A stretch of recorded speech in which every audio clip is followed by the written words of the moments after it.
The following video will explain the TC2 body scanner and the outputs that can be extracted from it. So initially with any of the body scanners, what we capture is what's known as an RBD, reduced body data, and it's displayed here and it can be shown as the torso, the left and right arms and the left and right legs.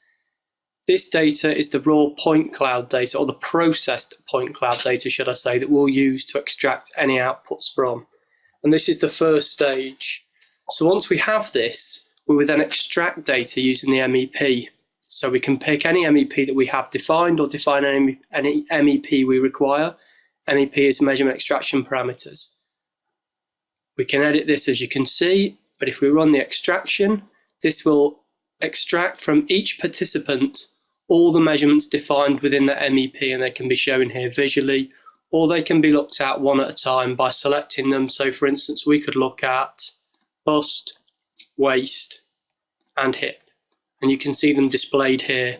Now these measurements are what will be returned to each participant and also what can be extracted. So what a participant would get when they come to be scanned is shown here on this print preview.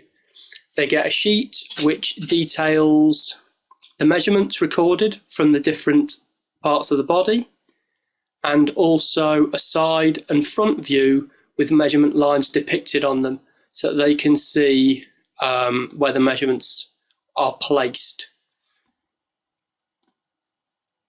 Now anyone who then wants to do anything further with the body scanner output can then take this one step further. So we have defined MEPs within this, but if for instance you wanted to have custom MEPs, you can go to the Edit MEP, and within this we can make any changes. So to give an indication of some of the changes that might be made, apart from the normal measurements, we've taken and set a waist at 40 centimeters down from the nape and a hip at 60 centimeters down from the nape, which is 20 centimeters below the waist. So assuming you have a garment which has standard point of measure and you've determined the waist on the garment's measured at 40 from the neck and the hip at 20 from this, we can extract this data from each participant, see how they correspond with the garment, not only how they are defined.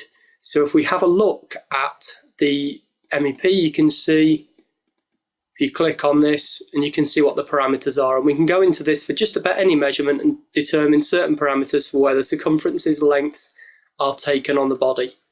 And if we look at this at the end of the output, we can select both this waist and this hip, and you can see they occur at slightly different points to the waist and hip that are defined by the body scanner, and they allow us to make a comparison of the garment to the person and also how that garment would correspond to the person and how it will be different to the waist and hip that they have. Further to this, we can then extract all of the data from the measurement extraction parameters into Excel spreadsheets, and we do this using batch process. Go through the process, extract it to an Excel spreadsheet, and we have that here. And then within this Excel spreadsheet, it will list us all the measurements that are taken from the participants, and they're numbered in accordance with the size USA numeration, which is very similar, if not comparable, to the size UK output. So this gives us data which, as a data set, is comparable to other major surveys that have been undertaken globally. And from this, we can perform very simple statistical analysis, mean, standard deviation, min, and the percentiles or quartiles, and again, the max as well. And obviously you can undertake further statistical analysis or comparative analysis of all of these measurements should you wish. But this is the sort of batch processed raw data that will be output from it. So further to this, we can then take the scans, and apart from undertaking any custom analysis in terms of MEPs, we can also take slices from the body. So to give you an idea of this, we'll look at the most simple way of doing it, and we can show a slice from the body, take the torso, and we can run down through the body and look at slices at different levels, and you can see the yellow line following the body here. Now we can output these into other formats and put them out as DXF files, and then they can be looked at in different ways, and it gives a unique opportunity to look at the body in a way differently for that how we may look at it normally. We turn the slice function off, put all parts back on again, and further to this, if we then wanted to take these scans out into another format, we can go to the Avatars and Virtual Fashion interface, and here we could pick one of the base models, If we take Optitex Eva's model, ticket as female, select a standard appearance, and then by using this feature, we can create a file which can be taken into other formats. So we can create a .obj file which can be opened in other software like Poser or other 3D analysis software. And what this also does is gives us a standard head, hands and feet. So the dimensions of the body, legs, torso and arms remain those of the participant.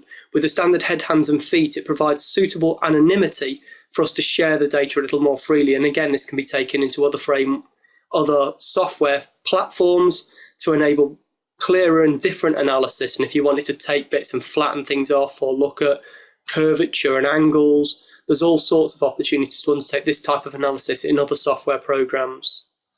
So overall, the body scanner provides a unique opportunity to interact with the human body in a different way. The limitation of scanning, the major limitation, would be that we can only analyse the body in this fixed posture.